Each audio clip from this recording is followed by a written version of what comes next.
So class, lately we've been learning how to get the area of different various shapes. So we've already learned how to do squares and circles, and today we're going to add on to that. But first let's review.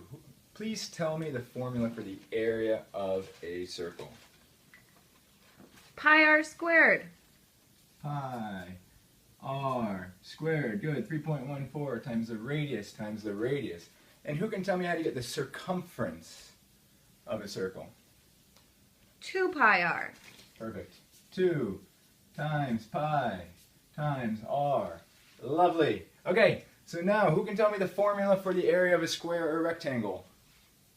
Length times width. All right. Or base times height. Great. So we can do the width times the length, or the base times the height. Awesome. All right. And so we know how to get the area of these two objects pretty easily, these two shapes, right? Mm-hmm. Today we're going to add on to it and figure out how to get the area of an entire cylinder. Do you know how to get the area of a cylinder? No. You actually do. Because when you deconstruct what a cylinder actually is, it's already things you know.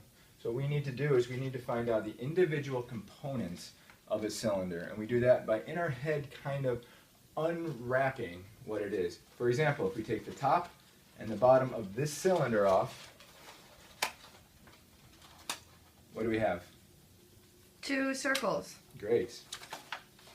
Now if we unwrap the base of the cylinder, what do we have? Square, rectangle. Yeah, perfect. So we need to add all the components together to get the area. So we need to add the area of this circle, the area of this circle, and the area of the base of the cylinder, which when unfolded looks like a square or a rectangle.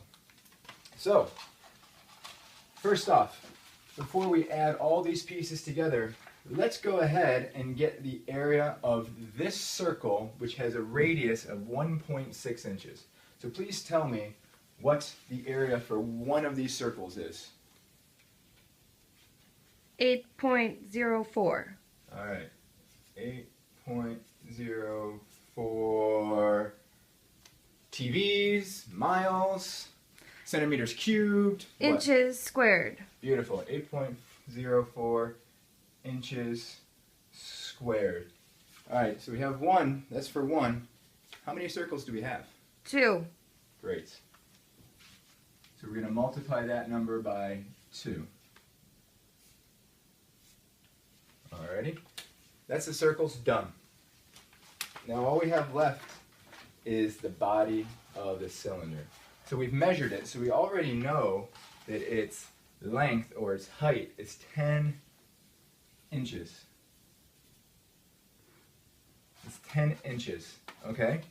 But we don't know the width or the base. How can we get that? Again, we have to reconstruct what a cylinder is in our head. So, to get the length of this part, and we can roll it together to get the base of the cylinder, do we know how to get this length? The circle? Yeah, how do we do that? Yeah, the circumference. Beautiful. So, if our radius is 1.6 inches, what is the circumference of this cylinder? Of the, so 10.05. Right. Excellent. So now we know that it's 10.05. Can you get the area of this? Yeah, All right. 10.05 times 10 So we need to add it. So the height is, the length is 10. Great. We're going to multiply that times the width or the base. 10.05. 10.05. Again, with all this, are we talking about televisions? Are we talking about basketball? Inches. Okay, great.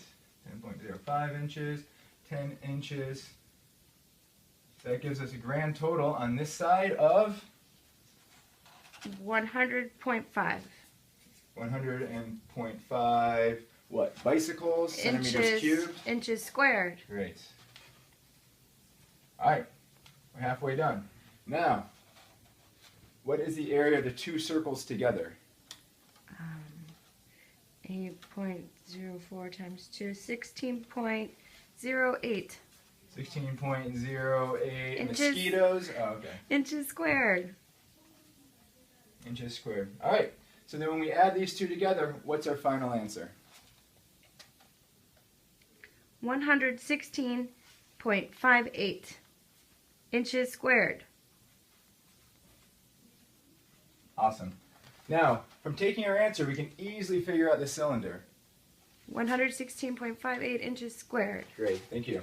So now we can easily find out the formula. I didn't want to get the formula first because the formula looks very confusing, but as you can see, it's actually a really, really easy problem. So all we did is we took the area of a circle, pi r squared, and there's two circles, right? And we added that to the area of the base of the cylinder, which was the height, which we measured, multiplied by the circumference, or the width, times the circumference. Height times 2 pi r. So it looked very complicated looking at this, but actually by working the problem out piece by piece, you did it with absolutely no problems. So this is how you can find the area of a cylinder.